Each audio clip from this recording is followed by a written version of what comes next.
السلام عليكم ورحمة الله وبركاته. بسم الله والحمد لله والصلاة والسلام على رسول الله وعلى آله وصحبه ومن والاه. رب اشرح لي صدري ويسر لي أمري واحلل عقدة من لساني يفقهوا قولي. Mes frères et sœurs, avant de commencer cette conférence, je tiens à remercier la mosquée d'Argenteuil, la mosquée d'Asso et le Cheikh Abu Omar Hafidhahullah pour cette invitation. Présentation très rapide et brève. Je suis votre frère Nader Abou Anas, le conférencier du site Durus.net, le président de l'association Déclic. Je ne suis pas un cheikh comme on vous l'a cité, je suis votre frère. Je préfère cette appellation qui est simple, sans compter qu'elle me correspond bien. Notre thème aujourd'hui avec l'aide d'Allah Azza wa Jal est le suivi des passions.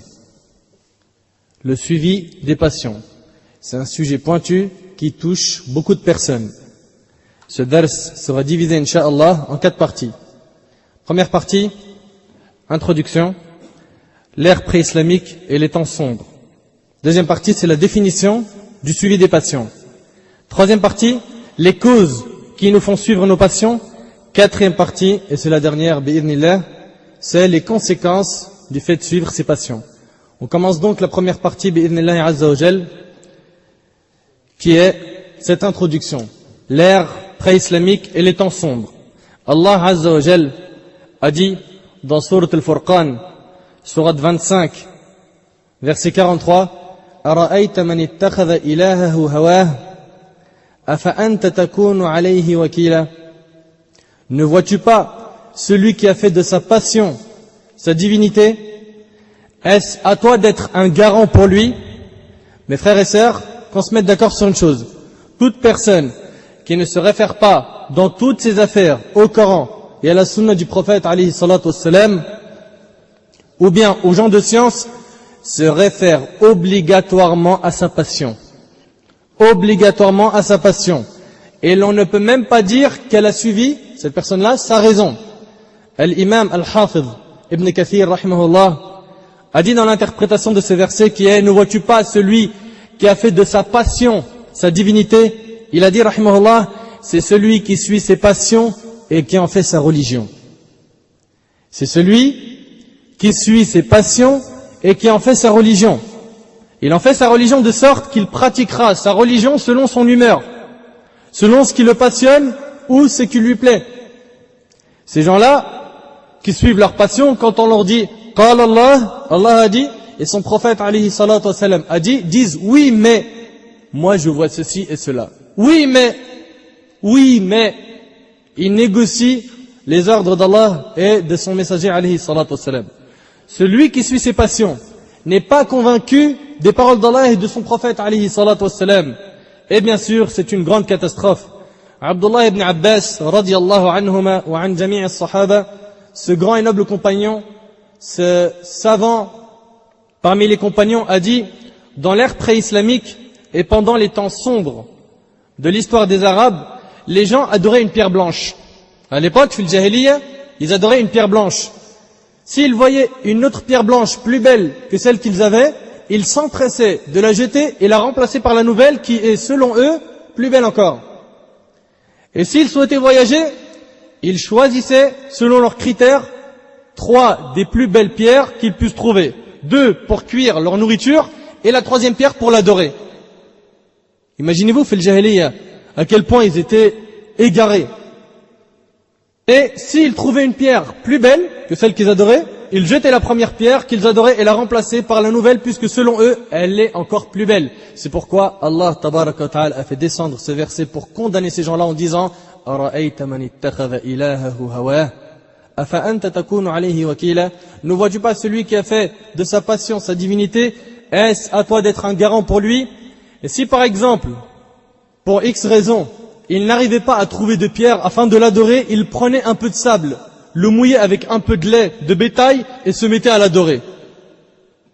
Celui qui suit ses passions, limite on pourrait dire qu'il a perdu sa raison, ou qu'il va la perdre. Vous avez vu à quel point les Arabes étaient ignorants avant l'islam? Ils demandaient la bénédiction d'une pierre. Ils l'imploraient de leur accorder différents bienfaits. Allah et notre prophète alayhi salatu wassalam ont désapprouvé ce grand fléau.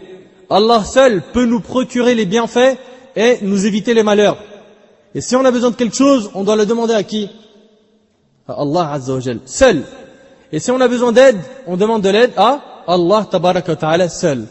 Et Abdullah ibn Abbas radiyallahu anhu m'a dit, ils adoraient la pierre. S'ils trouvaient une plus belle pierre, ils jetaient la première au profit de la nouvelle, qu'ils jugeaient selon leurs critères plus belle et plus digne d'être adorée. Et si par malheur, ils perdaient leur nouvelle pierre, un parmi eux criait en disant, ô gens, votre Seigneur s'est perdu, cherchez-le.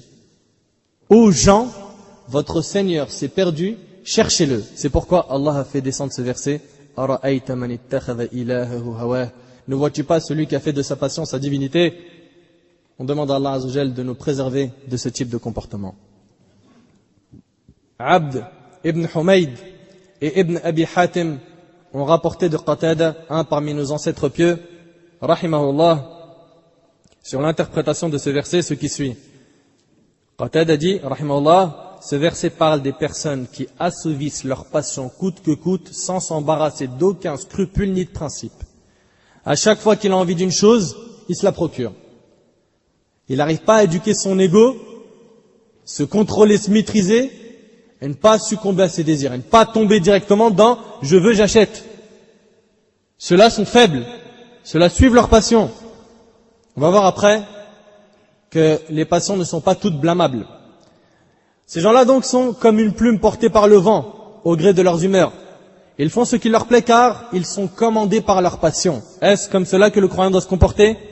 Allah Tabaraka wa Ta'ala a dit dans Surat Al-Hujurat, Surat 49, verset 1, Ya ayyuhalladhina amanu, la tuqaddimu bayna yadayillah wa rasulih. Et ensuite, Wattaqullah, inna Allah sami'un alim. Oh, vous qui avez cru, ne devancez pas Allah et son messager. Craignez Allah. Allah est audient et omniscient. Avant de faire quoi que ce soit, demande, conseille aux gens de science. Ne devance pas les paroles d'Allah et du prophète alayhi salatu wassalam. Ne fais pas ce qui contredit les paroles d'Allah et du prophète alayhi salatu wassalam. Demande aux gens de science, car Allah tabaraka wa ta'ala nous a dit dans le Coran, dans Surat Al-Nahl, Surat 16, verset 43, Fas'alu ahla dhikri in kuntum la ta'lamun. Demandez donc aux gens du rappel, si vous ne savez pas. Les gens du rappel, c'est qui? Les ulama, les savants, les gens de science. Par exemple, quelqu'un va entreprendre un projet.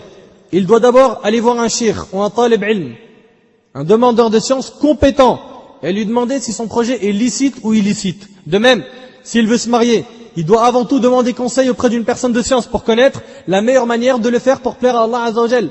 Tout le temps, avant de faire un projet, tu dois voir quoi? Les gens de science. Pourquoi? Pour qu'ils t'expliquent comment Allah Azza wa Jal veut que tu fasses cette chose et comment le prophète alayhi salatu wassalam nous a enseigné de faire cette chose. Le jeune peut se trouver devant plusieurs choix. Entre une belle femme, une qui a de l'argent, une qui a de grands diplômes, une qui est d'une grande famille, mais laquelle doit-il choisir? Laquelle? Celle qui a la religion. Tu l'as appris d'où? De quelqu'un qui a de la science qui te l'a enseigné. Tu l'as appris de quelqu'un qui te l'a enseigné. Et il faut choisir la plus pieuse d'entre toutes. Et c'est la qualité la plus importante. Si par exemple la sœur est pieuse et elle a de l'argent, c'est une chose bien. Si la sœur est pieuse, elle a de l'argent et elle est belle, c'est encore mieux. Tant que quoi? Il y a la base qui est ad-din, la religion. Mais le plus important, c'est ad-din, la piété. Malheureusement, et de plus en plus, on trouve des personnes qui sont guidées non pas par leur religion, mais par leur passion. Si on se permet de leur donner des conseils, ces personnes-là, qu'est-ce qu'ils répondent? J'ai pas envie. Ou bien, ça me parle pas. Ou encore, je suis pas convaincu. Et ça, c'est une catastrophe. Ces gens-là, quand tu lui dis, mais au final, t'es quoi? Je suis musulman. Très bien. T'es musulman. Donc, les paroles d'Allah, on doit y croire ou pas? Oui. Tu y crois ou pas? Oui. Allah, il a dit ça dans le Coran? Non. Il y a un truc qui cloche. Il y a un truc qui cloche. Il croit en Allah. Il sait que le Coran, c'est kalamullah. Il aime le Coran, il aime le prophète alayhi salatu wassalam, mais il ne les suit pas. C'est quelqu'un qui suit ses passions. Waliyadu billah. On n'entend pas tout ça aujourd'hui? Suivre ses passions aveuglement est une grande maladie qui fait perdre ce bas monde et l'au-delà. C'est pourquoi il faut bien comprendre ce phénomène. Quel est donc le sens du fait de suivre ses passions? Et là, on attaque donc la deuxième partie qui est la définition de ittiba' al-hawa, du suivi des passions. Suivre ses passions, c'est suivre ses envies sans se préoccuper de la loi islamique et ce qu'elle préconise. Il y a plein de définitions, celle-ci est la plus concise. Suivre ses passions blâmables, car il en existe des louables, c'est aussi être l'esclave de ses plaisirs, en tout genre, sans donner de l'importance à la religion et ses commandements. Allah Azza wa Jal a beaucoup condamné ce comportement dans le Coran, de même que notre prophète alayhi salatu wassalam dans sa sunna.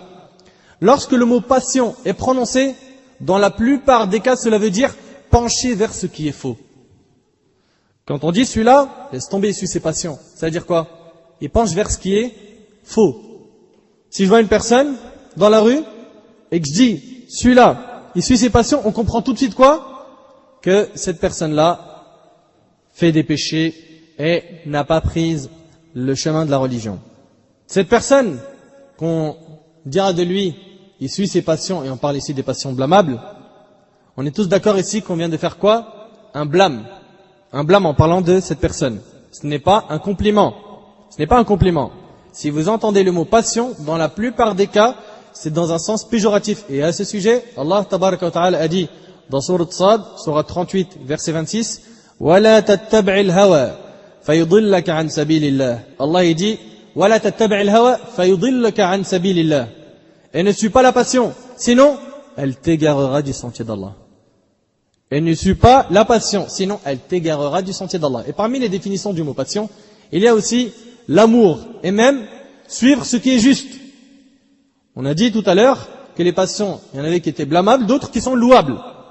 Sachez que l'amour a des degrés. Et parmi les degrés de l'amour, on a la passion. Quand on dit un tel éprouve de la passion envers une telle, là on parle d'amour pur et simple. Et de même, il y a aussi la passion que l'on approuve. Et je vais vous donner un exemple. Pendant la bataille de Badr, Umar ibn Khattab radiyallahu anhu a dit au prophète alayhi salatu wassalam, concernant les esclaves de Badr, ô messager d'Allah, je pense que chacun d'entre nous devrait chercher les membres de sa famille dans les rangs de l'ennemi et les tuer. Abu Bakr as-Siddiq radiyallahu anhu reprit en disant, ô messager d'Allah, on ne peut pas faire une chose pareille. Ce sont malgré tout des cousins, des membres de nos familles.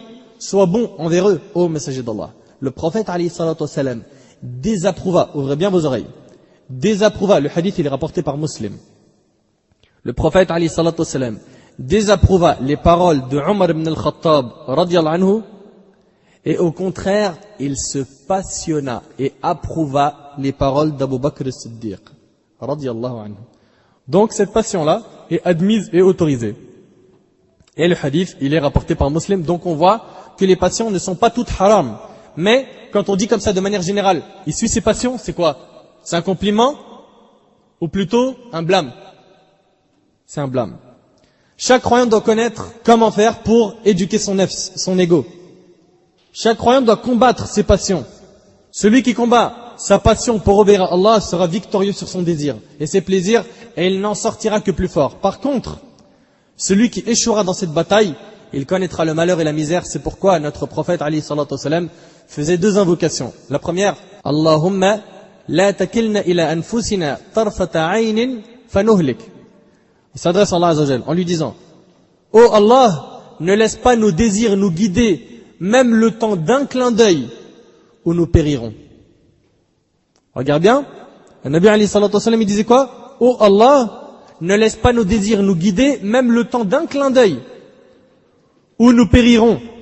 Et il alayhi salatu wassalam disait aussi, Allahumma ati nafsi taqwaha wa zakkiha anta khayru man zakkaha anta waliyuha wa mawlaha. Seigneur Dieu, donne à mon âme sa piété et bénis-la, car c'est toi qui l'as le mieux béni. C'est toi, son patron protecteur et son maître, rapporté par Muslim. Regarde qu'est-ce qu'il demande, le Nabi alayhi sallam, Seigneur Dieu, donne à mon âme sa piété. À mon âme, sa piété. La passion est aussi la tendance à être attiré par ce qui nous plaît. Cette tendance est instinctive chez l'homme. Si nous n'étions pas attirés instinctivement par les plaisirs terrestres comme boire et manger, qu'est-ce qui se passerait? On mangerait pas. On mangerait pas. Et si les femmes ne nous attiraient pas, on serait pas mariés. Malheureusement, dans la plupart des cas, l'homme est attiré par de mauvais plaisirs et personne ne peut le nier.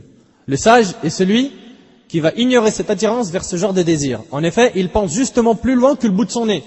Avant d'assouvir cette passion, il va penser aux conséquences malheureuses qu'elle va engendrer. Il va penser aux péchés qui lui seront comptés et aux regrets qu'il aura. Ça, c'est qui? Le sage. Et hélas, aujourd'hui, on manque de personnes sages. Allah tabaraka wa ta'ala a dit dans sourate Maryam, sourate 19, verset 59, فَخَلَفَ مِنْ بَعْدِهِمْ خَلْفٌ أَضَاعُوا الصَّلَاةَ وَاتَّبَعُوا الشَّهَوَاتِ فَسَوْفَ يَلْقَوْنَ غَيًّا. Allah il dit, puis leur succédèrent des générations qui délaissèrent la prière et suivirent leur passion. Ils se trouveront en perdition. Ceux qui suivent leur passion se trouveront en perdition. De même, il y a aussi ce verset qui condamne ce comportement dans Sourate An-Nisa, Sourate 4, verset 135.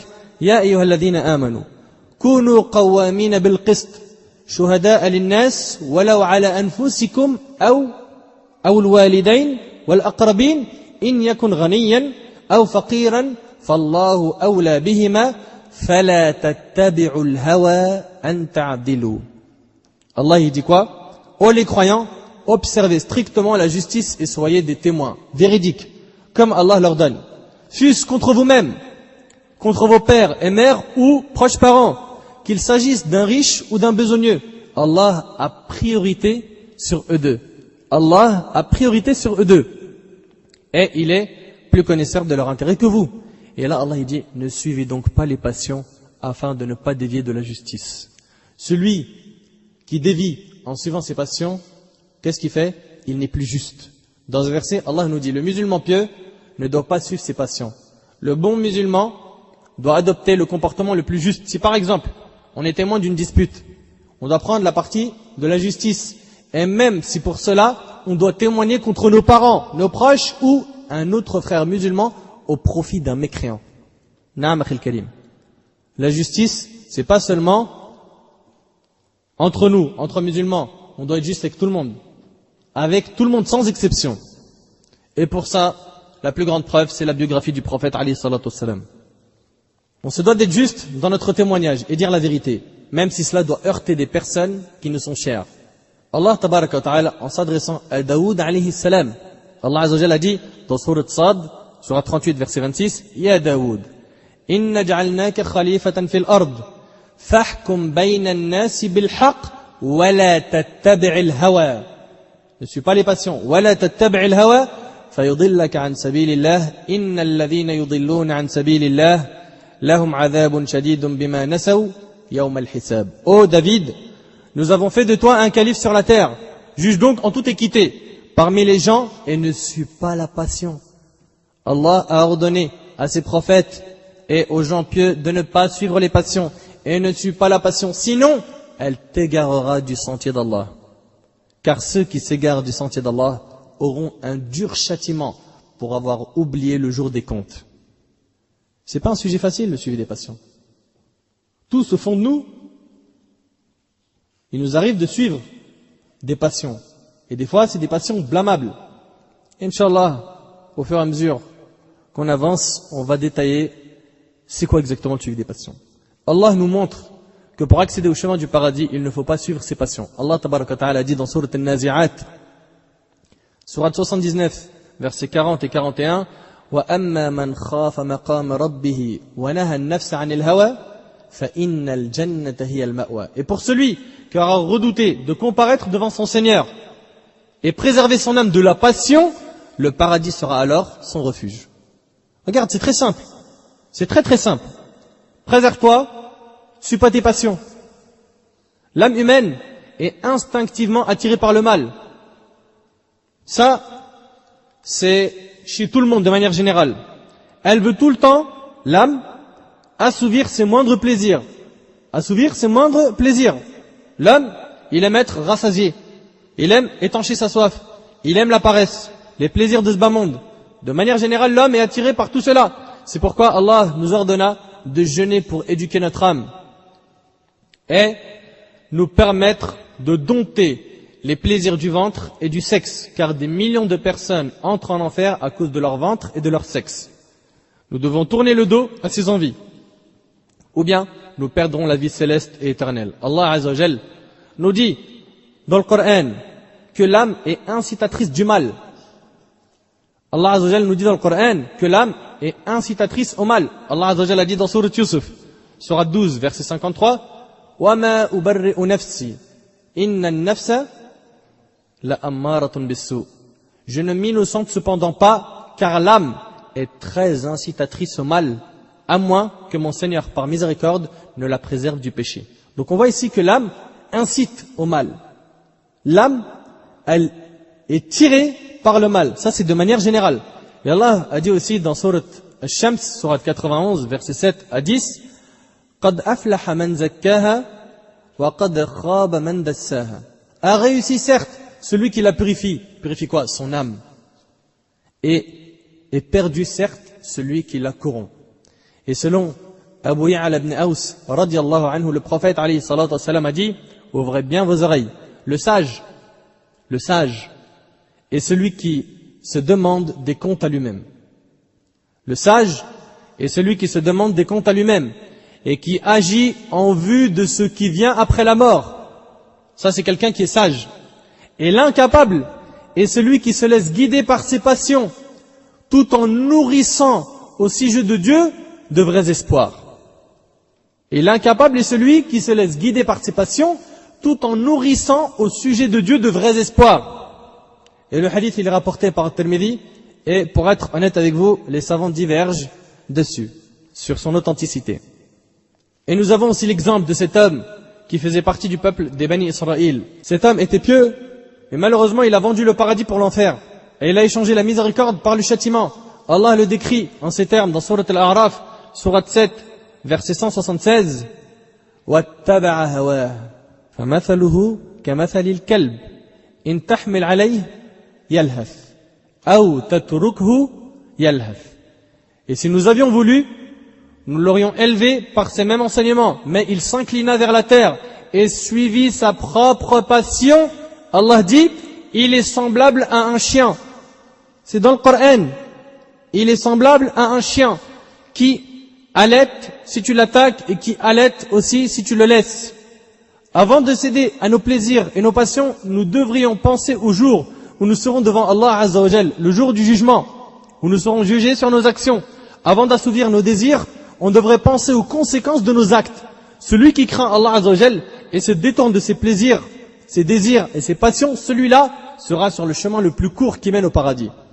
Et nous avons encore un autre exemple dans le Coran, que voici, Allah parlant d'une catégorie de gens, a dit dans Sourate Al-Kahf, Sourate 18, verset 28, وَاتَّبَعَ هَوَاهُ وَكَانَ أَمْرُهُ فُرُطًا, qui poursuit sa passion et dont le comportement est outrancier, exagéré. Celui qui suit ses passions, il exagère. Celui qui suit ses passions, il exagère. Il dépasse les limites. Et Allah a dit, subhanahu wa ta'ala, dans Sourate Ar-Rum, Sourate 30, verset 29, بَلِ اتَّبَعَ الَّذِينَ ظَلَمُوا أَهْوَاءَهُمْ بِغَيْرِ عِلْمٍ فَمَنْ يَهْدِ مَنْ أَضَلَّ اللَّهُ. Ceux qui ont été injustes ont plutôt suivi leur propre passion sans savoir. Qui donc peut guider celui qu'Allah égare? Donc on voit ici qu'Allah Azza wa Jal blâme le suivi des passions aveugle. Celui qui va te pousser à te détourner de le Coran et de la sunna authentique d'un Nabi alayhi salatu wassalam.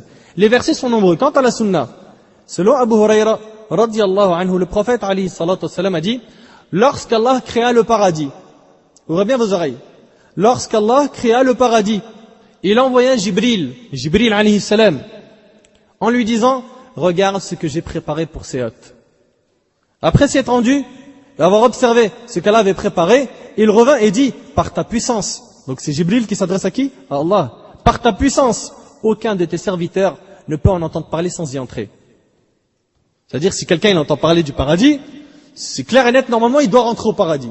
Il doit tout faire pour rentrer au paradis. On doit travailler, frères et sœurs, pour rentrer au paradis. Allah ordonna alors qu'on couvre le paradis de contraintes. De contraintes. Puis il dit à Jibril alayhi salam, retourne et regarde à nouveau. Et il retourna et constata qu'il était recouvert de contraintes. C'est-à-dire quoi, le paradis est recouvert de contraintes? On constate que l'âme humaine déteste ce qui est bon pour elle. Par exemple, tout le monde déteste la faim. C'est vrai ou pas? et il a soif pendant le jeûne, c'est une contrainte. Donc pour aller au paradis, tu devras passer par cette contrainte qui est le jeûne. Tout le monde aime manger et boire pour assouvir ce plaisir-là. Quand tu travailles pour le fajr, pendant l'hiver, c'est difficile ou c'est pas difficile? Donc on voit que l'accès au paradis, il y a des contraintes. Il y en a. C'est pas si facile que ça. Faut œuvrer. Donc quand tu vas te réveiller pour subh, pendant l'hiver, et dans le froid, pour faire tes ablutions et accomplir la prière, tu vas rencontrer des difficultés. Pour certains, alhamdulillah, ils ont réussi à éduquer leur nefs au point où il n'y a plus de difficultés. Et là, bien sûr, c'est un autre niveau. Ton âme déteste la sensation de sortir de la chaleur du lit pour être agressé par le froid du matin pour aller à la mosquée et prier. Mais cela fait partie des choses que nous n'aimons pas, mais qui sont bonnes pour nous, car elles nous mènent droit au paradis, puisque le paradis est entouré par ce qui déplaît à notre âme. Vous comprenez maintenant, quand le Nabi alayhi salatu wassalam, il nous parle dans ce hadith en nous disant qu'Allah Azza wa Jal a recouvert le paradis de contraintes. Puis, dans la suite du hadith, Jibril alayhi salam a dit, par ta puissance, je crains que personne ne puisse y entrer. Quand il a vu les contraintes autour du paradis, Jibril alayhi salam, il a dit là, j'ai peur que personne n'entre au paradis. C'est dur, la barre elle est levée maintenant. Ensuite, il lui ordonna, va vers l'enfer et regarde les supplices que j'ai préparés pour ses hôtes. Quand il s'y rendit et vit ce qu'Allah avait préparé, il vit ces flammes se dévorer les unes les autres. Il dit, par ta puissance, personne ne peut en entendre parler et entrer. La peur d'entrer en enfer devrait nous empêcher d'y entrer. Devrait faire que chacun d'entre nous, il s'accroche à sa religion et il tombe pas dans les filets de Satan. Allah ordonna d'entourer l'enfer des passions. Allah Azza wa Jal, il a fait que pour entrer en enfer, tu dois suivre tes passions. Il a entouré l'enfer des passions. Malheureusement, le meilleur chemin pour se trouver dedans, c'est de se laisser guider par nos passions et nos désirs, tels que les femmes, les enfants, trésors, etc., etc. D'ailleurs, Allah Azza wa Jal a dit dans Surat Ali Imran, Surat 3, verset 14, Zuyina linnas, hubbu shahawat, de quoi? من النساء والبنين والقناطير المقنطرة من الذهب والفضة والخيل المسومة والأنعام والحرث ذلك متاع الحياة الدنيا والله عنده حسن المآب. On a enjolivé aux gens, donc on a rendu beau pour les gens, quoi? L'amour des choses qu'ils désirent. C'est quoi exactement? Allah il nous le dit. Les femmes, les enfants, trésors, thésaurisés d'or et d'argent, chevaux marqués, bétail et champs, tout cela est l'objet de jouissance pour la vie présente, alors que c'est auprès d'Allah qu'il y a bon retour. Donc on voit ici qu'Allah Azza wa Jal, il a embelli certaines choses. Pourquoi? Pour nous mettre à l'épreuve, pour nous tester, voir est-ce qu'on va faire passer les ordres d'Allah et du prophète alayhi salatu wassalam avant nos passions ou l'inverse. Puis dans la suite de ce long hadith, Allah Azza wa Jal a dit à Jibril alayhi salam, retourne et regarde à nouveau l'enfer après l'avoir recouvert de passion. Allah Azza wa Jal a demandé à Jibril de retourner pour voir à nouveau à quoi ressemble maintenant l'enfer. Il y retourna et constata que l'enfer était entouré des passions. Il revint vers son Seigneur et dit, par ta puissance, je crains que personne ne puisse y échapper. Je crains que personne ne puisse y échapper, rapporté par Al-Nasa'i et jugé valide par Al-Sheikh Al-Albani, rahimahullah. On voit ici une chose, c'est que pour entrer en enfer, c'est très simple, suis tes passions. L'enfer, elle a été entourée de quoi? Des passions. Le paradis, de contraintes. Fais le bon choix.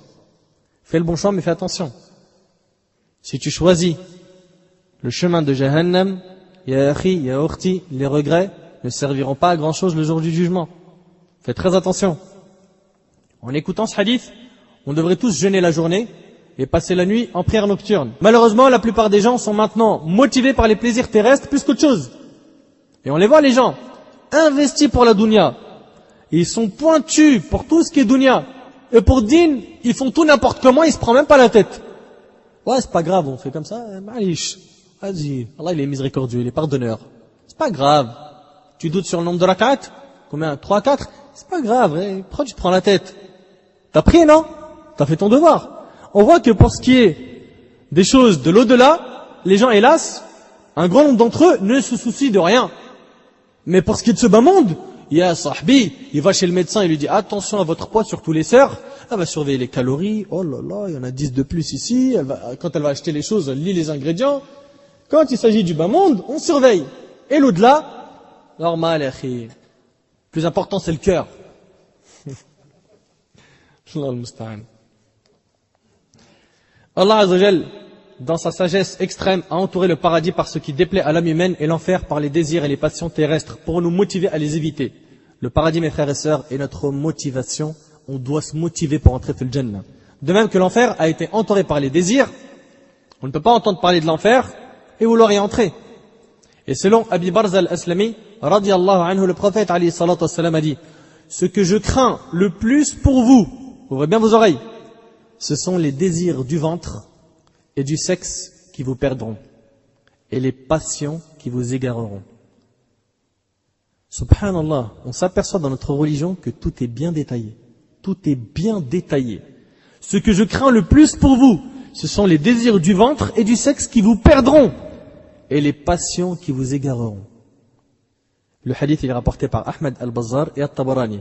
Et Malik ibn Dinar, rahimahullah, un parmi nos ancêtres, avait l'habitude de dire: Man ghalaba shahawati ad-dunya, fadhalika alladhi yufarriqu ash-shaytanu min dhillih.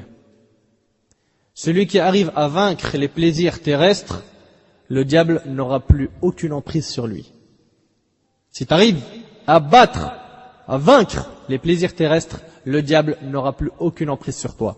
On doit garder le contrôle sur nous-mêmes. On doit réfléchir avec notre cerveau et ignorer notre instinct, car il y a des gens aujourd'hui qui se suicident parce qu'ils se laissent égarer par quoi? Par leur passion.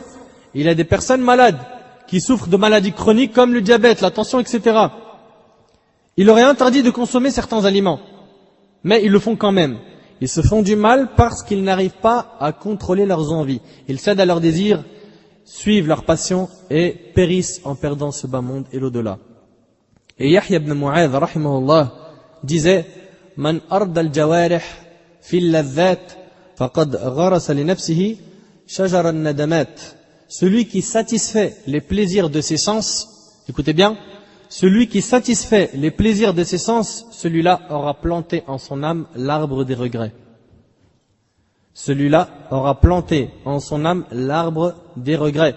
De même, Safwan ibn Sulaym, rahimahullah, disait: un temps viendra où les gens dépenseront toute leur énergie à assouvir les plaisirs du ventre, et leurs passions deviendront leur religion.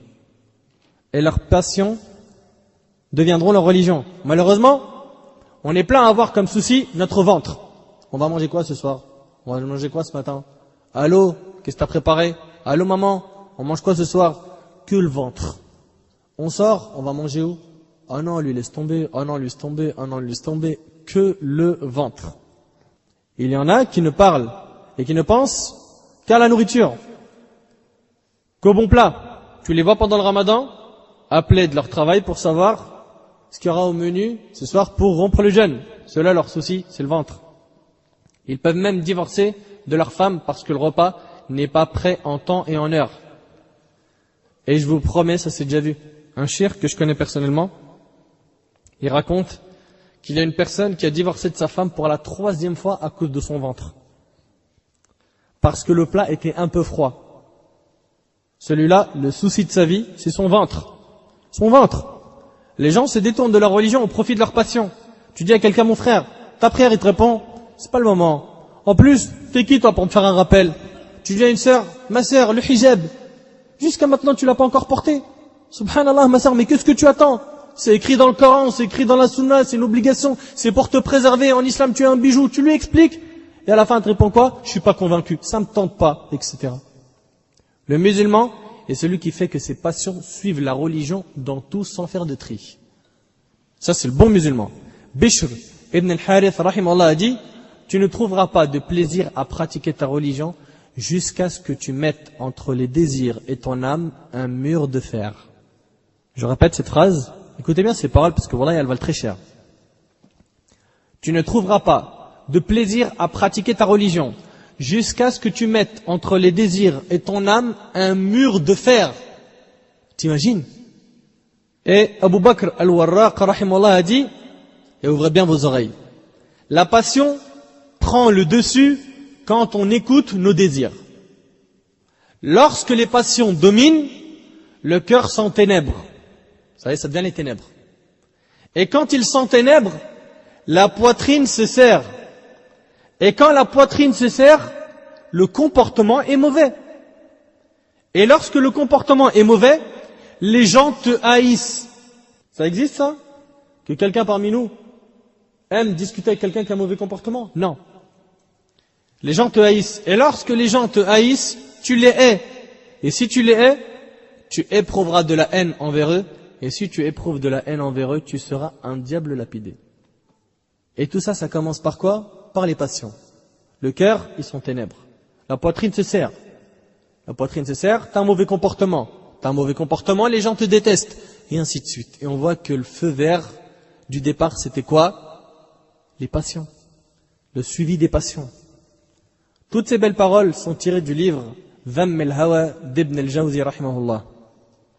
De ces paroles sages, on constate que chaque action entraîne une conséquence. Et le diable est tout le temps derrière l'homme pour le tirer vers le mal et faire basculer sur les chemins de la perdition. C'est pourquoi Allah Azza wa Jal nous a dit dans Sourate Al-Baqarah, Sourate 2, versets 168 et 169, وَلَا تَتَّبِعُوا خُطُوَاتِ الشَّيْطَانِ إِنَّهُ لَكُمْ عَدُوٌّ مُبِينٌ.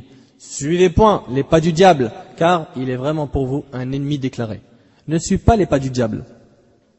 Et tu le sais très bien que le diable est là pour quoi? Pour te séduire, pour te ramener vers le haram, pour te faire des fausses promesses et te dire mais Ali, je laisse, pas grave, glisse, hop, hop, hop, c'est pas grave, on ne te voit pas, t'es tout seul, ça a été oublié. De toute façon, il y a pire que toi. C'est rien, toi, tu fais ça. Wallah, m'sakin les jeunes, wallah al-azim. Je parlais une fois avec un jeune, il me disait moi je fais rien de mal, t'as vu, juste le soir j'ai mon petit bédo, c'est tout. C'est-à-dire, ils sont arrivés à un stade où tellement le shaitan il a fait un travail sur eux. Le shit, la drogue, c'est un petit truc, c'est rien. C'est un petit truc, banal. Il y a pire que moi. Et celle-là, on l'entend tout le temps. Et toi, ce qui t'est demandé, mon frère, ainsi que toi, ma sœur, c'est pas de te comparer avec ceux qui sont fatigués dans la religion, mais avec ceux qui sont quoi? Forts dans la religion. Et si tu veux te comparer avec ceux qui sont en bas, oui, fais-le, mais avec qui? Avec ceux qui ont moins de biens que toi, en ce qui concerne quoi? Les biens éphémères de ce bas monde. Compare-toi avec celui qui n'a pas de logement. Oui, lui t'as le droit. Compare-toi avec celui qui n'arrive pas à trouver à manger ni à boire. Il n'y a pas de problème. Mais en ce qui concerne la religion, les comparaisons, tu dois regarder en haut et non en bas. Dans ce qui est de ce bas monde, tu regardes ceux qui sont en dessous de toi, pas ceux qui sont au-dessus, pas celui qui a acheté un 4x4, une villa, je sais pas quoi, une grande piscine. Regarde pas tout ça. Dans ce bas monde, tu regardes en dessous. Et dans la religion, tu regardes ceux qui sont au-dessus. C'est comme ça la règle. Ça, c'est ce que notre prophète alayhi salatu wa salam nous a enseigné. Alors viens pas me dire, c'est vrai. Voilà, moi t'as vu, je fume du shit, mais lui il se pique. Et l'autre il se pique, il dit, oui, mais l'autre il sniffe. C'est quoi ces logiques de toxico là? C'est quoi tout ça là? C'est ça nos références? Nous on a un modèle. Notre modèle c'est qui? An-Nabi alayhi salatu wa salam. Allah il l'a bien dit. Et vous avez en votre messager un parfait exemple à suivre. Un parfait exemple. Notre exemple, c'est le Nabi alayhi salatu wassalam. La perte d'exemple et de référence fait qu'aujourd'hui, on se retrouve avec une jeunesse musulmane qui a perdu son identité musulmane et qui fait quoi? Qui suit les rappeurs, les chanteurs, les acteurs, les comédiens. Et il dit, eux, oh là là, et ils vivent. C'est la vraie vie. C'est pas la vraie vie, c'est du cinéma tout ce qu'ils font. C'est des acteurs. C'est du cinéma. Eux, c'est les gens les plus tristes. Pourquoi? Parce qu'ils n'ont pas de religion. Et je te le dis. Je te le dis, et t'as qu'à parler avec une personne, si t'as l'occasion, qui est dans ce monde, il va dire je suis heureux que devant le public, les caméras, etc. Mais sinon après c'est fini, c'est la vie de ténèbres. C'est les gens qui connaissent le plus les déceptions amoureuses, les divorces. Omar ibn al-Khattab radiyallahu anhu a rencontré un jour Jabir ibn Abdullah radiyallahu anhu, un grand compagnon. Omar, on le connaît tous, le calife de l'islam, célèbre Omar, très connu, le compagnon dont le prophète alayhi salatu wa sallam a dit, s'il y aurait eu un prophète après moi, ça aurait été Omar, imagine-toi. Donc il a un grand mérite, ce n'est pas n'importe qui. Un jour il a rencontré un autre compagnon, Jabir ibn Abdullah radiyallahu anhu, et lui aussi, c'est un grand compagnon. Et Omar lui a dit, où vas-tu, ô Jabir? Jabir lui répondit, je vais acheter de la viande. Est-ce qu'il y a quelque chose ici qui cloche? Jusqu'à là, il n'y a rien, normal. Omar lui dit alors, et pourquoi? Qu'est-ce qui se passe? Il y a une occasion spéciale? Tu fais quelque chose? Pourquoi t'achètes de la viande? Jabir lui dit, non, rien. Rien de spécial, j'ai juste une envie de manger de la viande. Voilà, j'avais une envie, je suis parti acheter de la viande. Jusque-là, bien sûr, ça ne nous choque pas. Mais Omar, il a été choqué. Et il lui a dit, dois-tu succomber à toutes tes envies? Dois-tu succomber à toutes tes envies? À chaque fois que tu as envie de quelque chose, tu vas te le procurer. Mais essaye de te contrôler, même si c'est une chose dans le halal. T'as 3, 4 chaussures dans la maison. Il t'en faut une 5e, une 6e, une 7e. Mais essaye de te contrôler. Même si c'est de l'argent que tu as gagné de manière licite. Et que tu vas acheter du licite, halal, et que tu vas pas rentrer dans le gaspillage, ne succombe pas à chaque fois à tes envies. Essaye de te contrôler. Apprends à te priver, à t'auto-priver de certaines choses. Je veux ça, c'est pas grave, je vais pas l'acheter. Apprends à te contrôler. On n'en a plus des gens comme ça. Je veux, j'achète. Je veux, je le prends. Je veux, je me le procure. Ben ça s'appelle suivre ses passions. Même si c'est pas des passions blâmables. Omar voulait faire comprendre à Jabir radiyallahu anhu an jami' as-sahaba qu'il devait mieux se contrôler et ne pas se laisser guider par ses envies car cela est très dangereux pour son âme. Et de même, Abu Ali ad-Daqqaq rahimahullah a dit: celui qui maîtrise ses passions durant sa jeunesse, Allah l'honorera dans sa vieillesse. Celui qui maîtrise ses passions durant sa jeunesse, Allah l'honorera dans sa vieillesse. Comme notre prophète Yusuf alayhi salam, qui a su se contrôler et ne pas céder à la tentation. Et il s'est détourné des plaisirs charnels. Il a su faire preuve de patience pendant l'adversité et Allah l'a récompensé. Et Allah nous en parle dans Sourate Yusuf, Sourate 12, verset 90. « Innahu man yattaqi wa yasbir, fa inna Allah la yudhi'u ajra al-muhsinin. » Quiconque craint et patiente. Et très certainement, Allah ne fait pas perdre la récompense des bienfaisants. Écoutez bien, quiconque craint et patiente. Qu'est-ce qui se passe? Très certainement, Allah ne fait pas perdre la récompense des bienfaisants. Allah Azza wa Jalla, il a fait de lui, quoi plus tard? Yusuf alayhi salam, le ministre d'Égypte. De la prison, il est sorti, il est devenu ministre. On connaît tous l'histoire de Yusuf alayhi salam. Et ça, c'est par quoi? Par sa piété. Parce qu'il n'a pas suivi les passions, Allah Azza wa Jalla l'a récompensé. Celui qui suit ses passions est un esclave. Et s'il arrive à vaincre ses passions, il devient roi. Celui qui suit ses passions est un esclave. Aujourd'hui, les gens qui suivent la mode, c'est des esclaves. C'est des victimes. Et quand ils arriveront à se détacher de la mode et de ce bain de « oui, il me faut le dernier téléphone parce qu'ils l'ont tous, il me faut des dernières baskets, la dernière voiture, etc., le dernier scooter », à ce moment-là, dès que tu arriveras à te détacher de tous ces désirs et ces passions, tu seras roi. Car tant que tu suis la mode, tu es un esclave. Tu es un esclave. Tu peux pas t'habiller comme tu veux. Les gens, ils vont dire de toi. Tu peux pas porter n'importe quelle basket. Ils vont dire de toi. Et celui qui se soucie des gens et qui vit pour les gens, c'est un esclave. C'est un esclave. Tu te libères de ce bain, des tentations, des passions, etc. Tu deviens roi. Et selon Abu Muhammad Abdullah ibn Amr ibn al-As radiyallahu anhu an jami' as-sahaba, le prophète alayhi salatu wassalam a dit: aucun de vous ne deviendra véritablement croyant que lorsque ses passions se plieront aux règles que je vous ai apportées, rapportées par Al-Baghawi, Abu Nu'aym, At-Tabarani, mais ce hadith fait sujet de divergence concernant son authenticité. Ici, un Nabi alayhi salatu wassalam, il dit: aucun de vous ne deviendra véritablement croyant. Donc sa foi, elle est incomplète. Que lorsque ses passions se plieront aux règles que je vous ai apportées, c'est-à-dire même tes passions doivent sur quoi? Qala Allah et qala Rasul alayhi salatu wassalam. Nos passions doivent suivre les commandements d'Allah et son prophète alayhi salatu wassalam, car dans le cas contraire, notre foi n'est pas complète.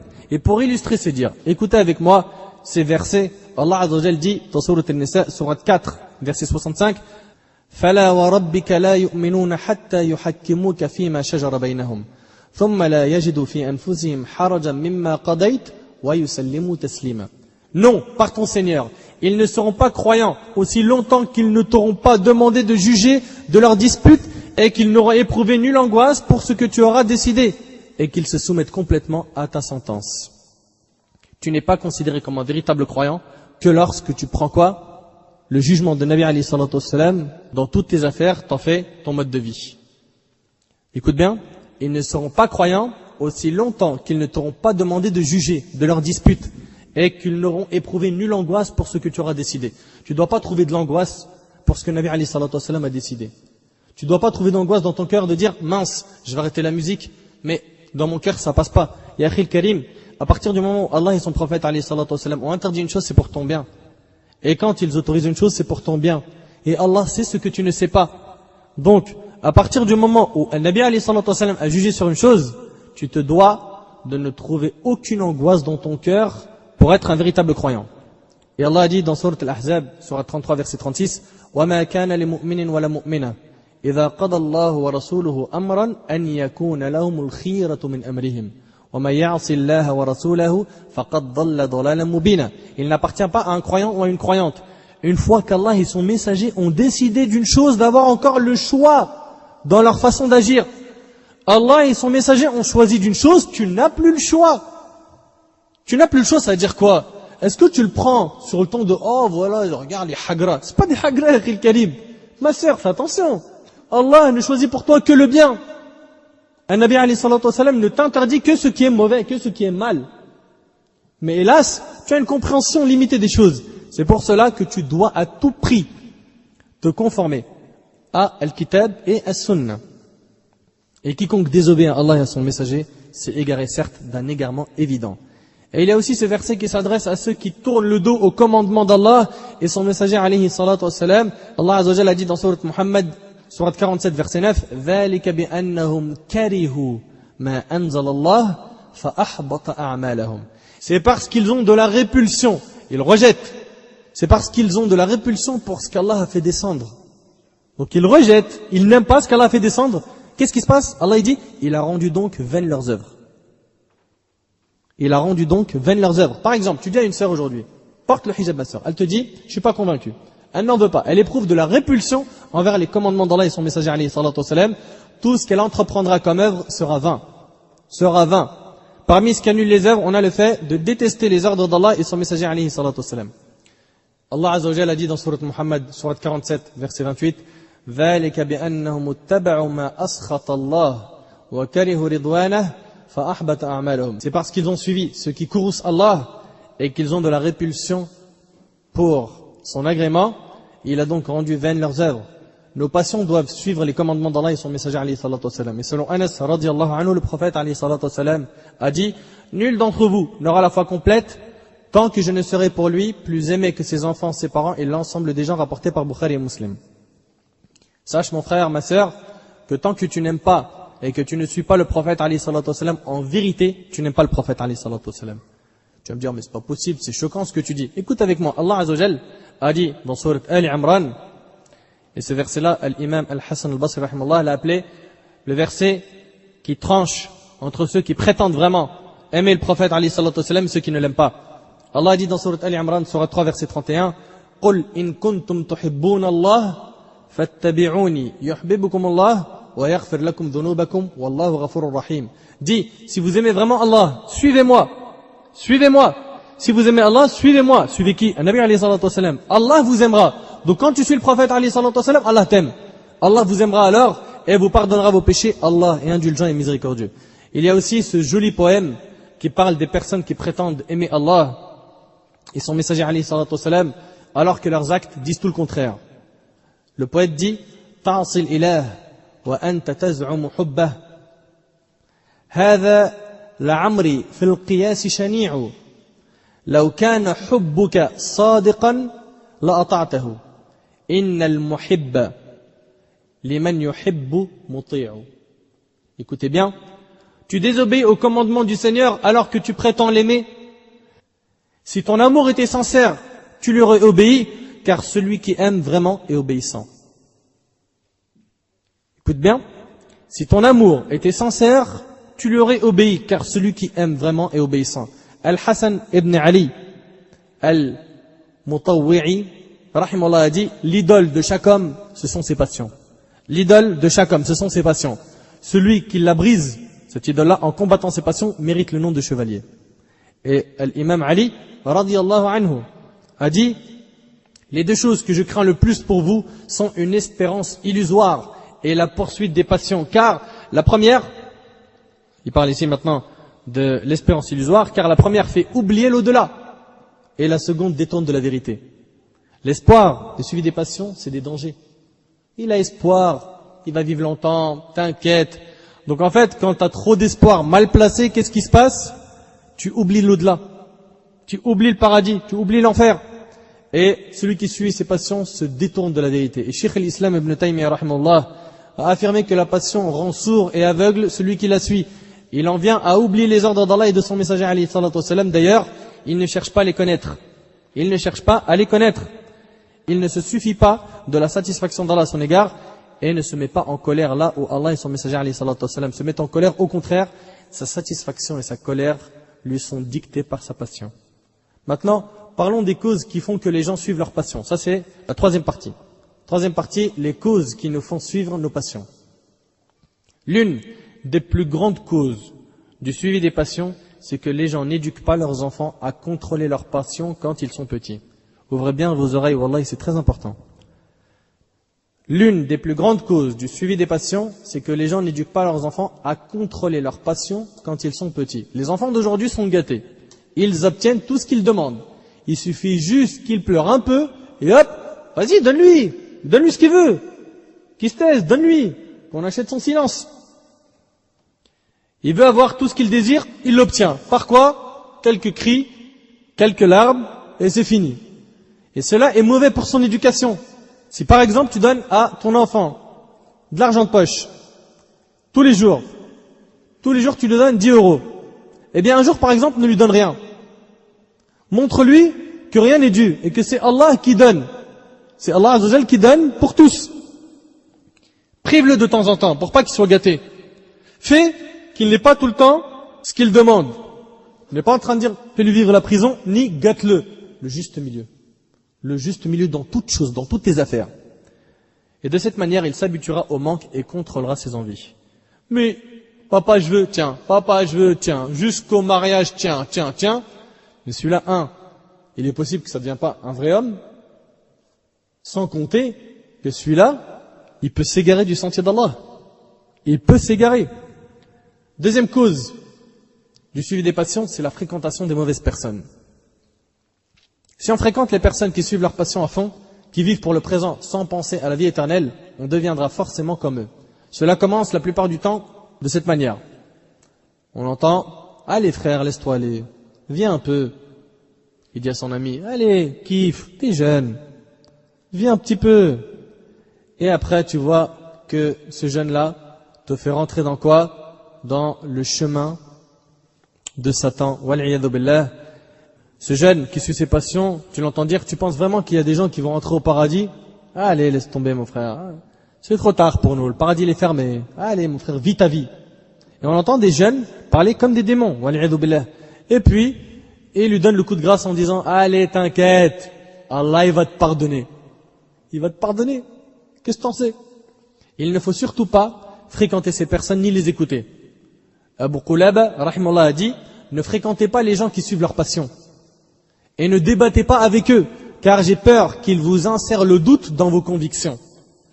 Écoutez bien, ne fréquentez pas les gens qui suivent leur passion. Et ne débattez pas avec eux, car j'ai peur qu'ils vous insèrent le doute dans vos convictions. De même, Ibn Sirin, rahimahullah, avait coutume de dire, ne fréquentez pas les gens qui suivent leur passion, ne débattez pas avec eux et ne les écoutez pas, rapportés par Darimi. Ces gens-là, qui suivent leur passion, vont inventer des fatwas pour permettre l'illicite et le banaliser. Par exemple, ils vont dire la mixité entre l'homme et la femme, c'est licite. Parce que notre prophète Moussa alayhi salam s'est permis de parler aux deux filles de Shu'aib. Et attention, Shu'aib ici, dans les tafasir, il est dit que ce n'est pas Shu'aib le prophète alayhi salam. Il est dit qu'il s'appelait Shu'aib et d'autres l'appellent juste Sheikh Madian. Et donc ils disent voilà, Moussa alayhi salam, on connaît tous l'histoire, quand les deux femmes étaient debout et elles cherchaient à boire du puits, elles se sont mis à l'écart avec leur monture pour pas se mélanger aux hommes. Après, il y avait une grosse pierre sur le puits qu'il a enlevé lui-même, il leur a servi de l'eau, etc. Ils vont utiliser donc des histoires. Pourquoi? Pour autoriser le haram. Ils vont aussi déguiser la vérité pour banaliser le mensonge et le mauvais comportement. Le prophète Moussa alayhi salam s'est permis de parler aux deux jeunes filles parce qu'il était scandalisé de les trouver au milieu d'hommes. Attention, pas au milieu, dans la foule, mais à l'écart, mais il y avait beaucoup d'hommes devant elles. Il était scandalisé de les trouver au milieu d'hommes qui faisaient aussi boire leur bétail. D'ailleurs, il leur a dit quoi? Il leur a dit « Ma khadbukuma ». Vous savez, ça veut dire quoi ça? Quelle catastrophe! Quelle catastrophe a permis votre présence en ce lieu? Tu vois? Donc les gens vont utiliser des textes et vont te les tordre Pourquoi? Parce qu'au final, ils suivent leur passion. Tu n'as pas à déformer les textes de la religion pour plaire aux gens. Dis la vérité avec sagesse et science. Et celui qui te dit, je n'en veux pas, je veux pas moi de Qala Allah, Qala Rasoul, franchement, on peut rien pour toi mon frère. On peut rien pour toi seulement, rappelle-toi seulement que tu as dit ces paroles sur terre, car le jour du jugement, tu n'auras aucune excuse. Celui-là, on peut rien pour lui. Allah Azza wa Jalla a dit dans Surat Al-Kahf, Surat 18, verset 29, وَقُلِ الْحَقُّ مِنْ رَبِّكُمْ فَمَنْ شَاءَ فَلْيُؤْمِنْ وَمَنْ شَاءَ فَلْيَكْفُرْ. Et dit, la vérité émane de votre Seigneur. Quiconque le veut, qu'il croit, et quiconque le veut, qu'il mécroit. On n'a pas le droit de déformer la vérité ou l'adapter pour plaire à quelqu'un. Comme une fille qui a dit à des gens, quelle honte, en passant par l'université, écoutez bien, elle a dit, quelle honte, en passant par l'université, j'ai croisé une fille, seule, au milieu de 5 garçons. C'est une honte. Là, tout de suite, tu dis, Masha'Allah, c'est bien, le réflexe qu'elle a eu, son cœur a repoussé le haram. Mais regarde ce qu'elle va dire. C'est une honte. Il aurait dû avoir une parité parfaite pour que cela soit licite. Il aurait fallu qu'il y ait 5 filles et 5 garçons. Ces paroles sont insensées et incroyables. Vous voyez de quel genre de fatwa ces individus sont capables. Il y a aussi cette femme qui voulait divorcer de son mari parce qu'il ne savait pas danser. Danse, je sais pas. Je vais faire quoi avec toi? Tu ne sers pas à grand chose. Écoutez bien, une personne dite de science a dit à cet homme-là, apprends à danser, ça sera réglé. Imagine-toi.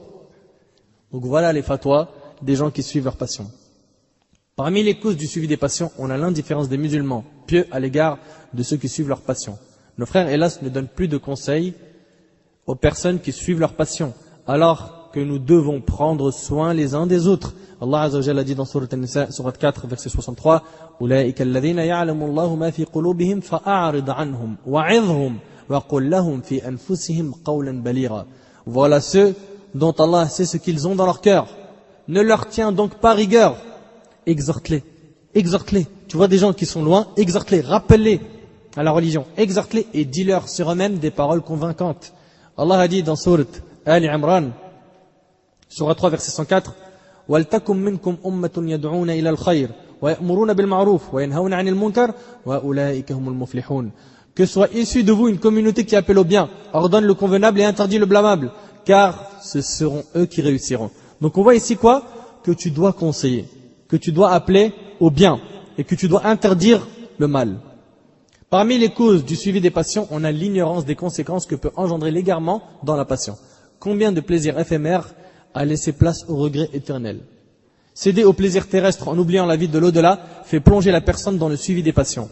Allah Azza wa Jal a dit dans Surat Yunus, Surat 10, versets 7 et 8, إِنَّ الَّذِينَ لَا يَرْجُونَ لِقَاءَنَا وَرَضُوا بِالْحَيَاةِ الدُّنْيَا وَاطْمَأَنُّوا بِهَا وَالَّذِينَ هُمْ عَنْ آيَاتِنَا غَافِلُونَ أُولَٰئِكَ مَأْوَاهُمُ النَّارُ بِمَا كَانُوا يَكْسِبُونَ. Ceux qui n'espèrent pas notre rencontre. Il y en a, ils ne veulent pas rencontrer Allah. Ils en veulent pas. Ils ne veulent pas entendre parler du paradis, de l'enfer, de ça, laisse-moi tranquille. Ceux qui n'espèrent pas notre rencontre, qui sont satisfaits de la vie présente et s'y sentent en sécurité, et ceux qui sont inattentifs à nos signes, leur refuge sera le feu, pour ce qu'ils accueilleraient. Le verset est clair. Leur refuge sera le feu, pour ce qu'ils accueilleraient. Mes frères et sœurs, une question se pose. Celui qui suit ses passions, qu'est-ce qu'il risque de perdre? Qu'est-ce qu'il risque de perdre? La réponse, tout premièrement, son cœur mourra. Premièrement, son cœur mourra. Et tu verras que cette personne-là s'adonnera au plaisir illicite éphémère et ils rongeront son cœur comme le cancer. Si on ne se repent pas, celui-ci deviendra aussi dur, si on parle du cœur, que la pierre, puis le cœur finira par s'éteindre. Et si on laisse cela arriver, on est perdu, car Allah Azza wa Jal a dit dans Surat Ash-Shu'ara, Surat 26, versets 88 et 89, يَوْمَ لَا يَنْفَعُ مَالٌ وَلَا بَنُونَ إِلَّا مَنْ أَتَى اللَّهَ بِقَلْبٍ سَلِيمٍ. Le jour où ni les biens, ni les enfants ne seront d'aucune utilité, sauf celui qui vient à Allah avec un cœur saint. Et selon Hudayfa, radiyallahu anhu, le prophète, alayhi salatu wassalam, a dit, ouvrez bien vos oreilles. Les épreuves troublantes seront exposées au cœur des croyants. Et les biens le marqueront comme les traces qui laissent les joncs de la natte sur le flanc du dormeur. Donc les épreuves, elles seront exposées au cœur.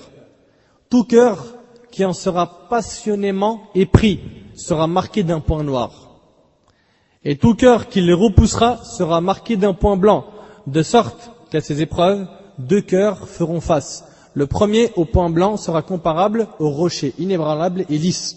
Aucune épreuve ne lui nuira donc jamais aussi longtemps que dureront le ciel et la terre. Tandis que l'autre au point noir deviendra presque grisâtre et sera comparable à une gargoulette renversée, incapable de distinguer le convenable du blâmable. Une personne qui fait trop de péchés, il arrive à un stade où il ne reconnaît plus qu'est-ce qui est halal et qu'est-ce qui est haram.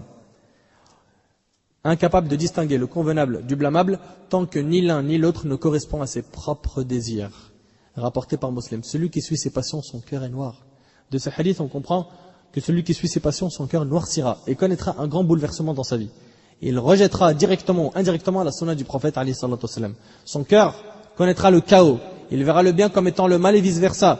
Il verra le voile et la barbe comme étant de l'extrémisme et que c'est dépassé. Il verra la nudité comme une mode et l'alcool comme un produit spiritueux. Et là, on vit une époque où il y a des gens qui encouragent le mal et blâment le bien.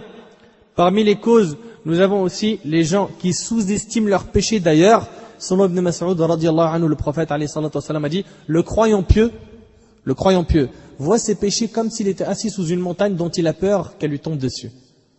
Ça, c'est le pieux. Tandis que le débauché voit ses péchés comme une mouche qui lui passe sous le nez et qui la repousse par un geste de sa main en faisant ça. Et le hadith, il est rapporté par Bukhari et Muslim. Le musulman pieux prendra pleinement conscience de ses péchés et il leur donnera leur juste mesure car son cœur est pur.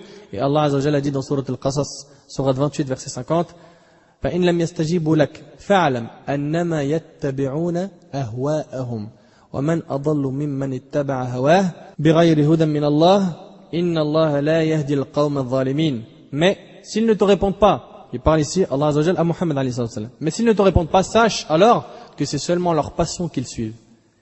Et qui est plus égaré que celui qui suit sa passion sans un guide d'Allah? Allah vraiment ne guide pas les gens injustes. Et parmi les causes qui nous font suivre nos passions, il y a l'innovation. Qui sont les innovateurs? Al-Mubtadi'in. Ce sont ceux qui justifient pour eux et pour les autres des préceptes inventés, les voyons bons mais qui n'ont pas de fondement dans notre religion. Hamad ibn Salam rahimallah rapporte qu'un cheikh parmi les Rawafid, les pires des chiites, qui s'était repenti, lui a dit, lorsque l'on se rassemblait entre nous et qu'on appréciait un sujet, les chiites à l'époque, ça c'est ce que cet homme-là, parmi les Rawafid, a dit, lorsque l'on se rassemblait entre nous et qu'on appréciait un sujet, on l'attribuait au prophète alayhi salatu wassalam en le transformant en hadith. T'imagines? De même, Jabir radiyallahu anhu nous rapporte que le prophète alayhi salatu wassalam a dit, le meilleur discours est la parole divine, le meilleur chemin est celui de Muhammad alayhi salatu wassalam, la plus mauvaise des choses est l'innovation et toute innovation mène à l'égarement. Donc, toutes les innovations, elles sont dans le même sac. Et c'est pas la peine de dire bonne et mauvaise innovation. Et parmi les causes, il y a aussi la confusion. On ne sait plus où est le bien et le mal.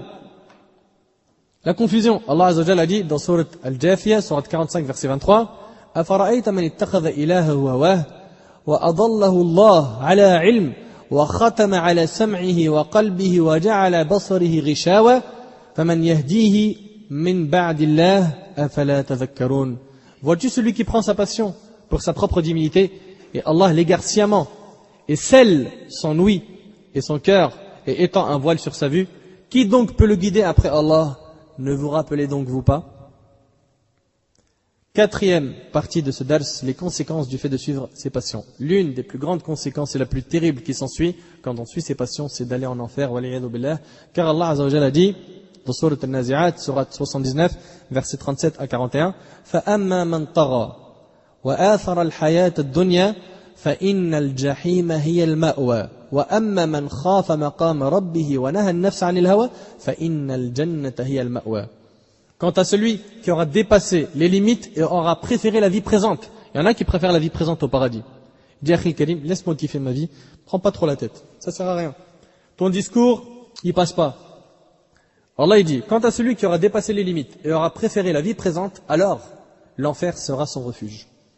Et pour celui qui aura redouté de comparaître devant son Seigneur et préserver son âme de la passion, il a préservé son âme de quoi? De la passion. Le paradis sera alors son refuge. Retenez une chose mes frères et sœurs, c'est qu'Allah Azza wa Jal seul peut guider et aider ses créatures.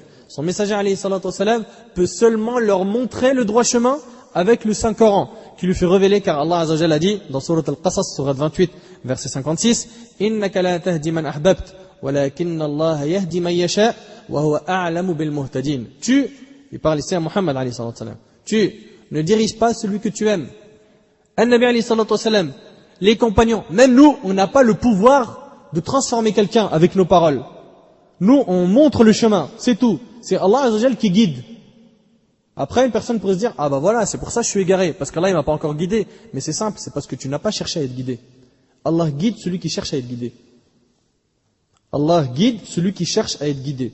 Fais les causes et tu verras que tu seras sur le droit chemin. Tu ne diriges pas celui que tu aimes, mais c'est Allah qui guide qui il veut. Il connaît mieux cependant les bien guidés. Et Allah Azza wa Jalla a dit dans Surat Ash-Shura, Surat 42, verset 52, وَكَذَلِكَ أَوْحَيْنَا إِلَيْكَ رُوحًا مِّنْ أَمْرِنَا ما كنت تدري ما الكتاب ولا الإيمان ولكن جعلناه نورا نهدي به من نشاء من عبادنا وإنك لتهدي إلى صراط مستقيم. Allah, il s'adresse ici au prophète alayhi salatu wassalam en lui disant, et en vérité, tu guides vers un droit chemin. Ça veut dire quoi, tu guides vers un droit chemin? Et juste avant, il y a le verset qui dit quoi? Tu ne diriges pas celui que tu aimes.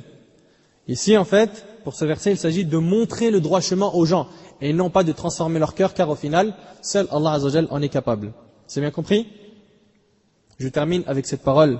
Abdurrahman ibn Mahdi, rahimahullah, a dit, j'ai vu Sufyan al-Thawri, qui était un grand savant parmi les plus prédécesseurs, en rêve, et je lui ai demandé, quel sort Allah t'a-t-il réservé?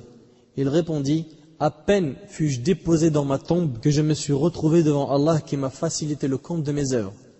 Ici, c'est Sufyan al-Thawri qui s'adresse à qui? À Abdurrahman ibn Mahdi, ou en rêve. Sufyan al-Thawri, rahimahullah, il lui dit, à peine fus-je déposé dans ma tombe que je me suis retrouvé devant Allah qui m'a facilité le compte de mes œuvres. Ensuite, il a ordonné que je sois conduit au paradis. Je me promenais entre ces fleuves et ces arbres sans entendre ni bruit ni mouvement. Quand j'ai entendu une voix crier, Sufyan ibn Sa'id, je répondis, oui, Sufyan ibn Sa'id. Il me dit, te rappelles-tu qu'un jour tu as préféré Allah à tes passions? Je dis oui, par Allah je m'en souviens. À ce moment, des fleurs se sont emparées de moi de toutes parts. Ici, Sufyan al-Thawri, il lui montre que le suivi des passions est un échec, et ne pas suivre ses passions, ça mène vers Al-Jannah, Al-Firdaus Al-A'la. Qu'Allah Azza wa Jal fasse que nos passions suivent elles-mêmes Al-Qur'an wa Sunnah, et qu'Allah Azza wa Jal fasse de nous des adorateurs sincères. هذا ما أعلم والله عز وجل أعلى وأعلم سبحانك اللهم بحمدك أشهد أن لا إله إلا أنت أستغفرك وأتوب إليك جزاكم الله خير والسلام عليكم ورحمة الله وبركاته.